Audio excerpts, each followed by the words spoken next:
guys, nakaluto na ako ng aking ulam na pinakbet na walang ampalaya, gulay. Magluluto tayo ngayon ng tuyo. Ayan. Kasi maulan ang panahon, masarap mag-ulam ng tuyo. Pero kunti lang ulamin ko yan kasi bawal sa akin ng maalat. Pero hindi naman siya maalat guys. Ito, galing sa Pinas. Matagal na to, galing sa Pinas na binili ko. So, magluluto tayo guys ng tuyo. So, ayan, magpiprito tayo ng tuyo. Iwan ko kung mainit na yung mantika ko. Kasi kailangan natin painitin ang mantika muna bago natin ilagay ang tuyo. So, okay na siguro. Try natin ang isa.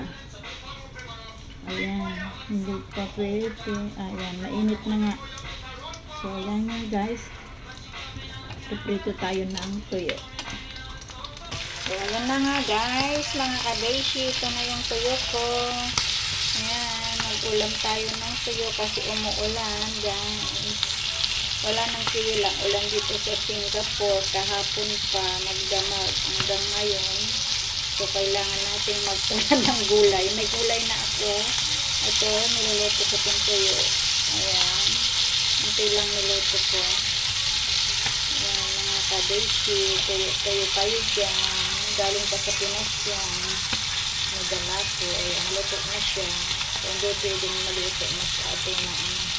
So, bye bye guys. Let's eat.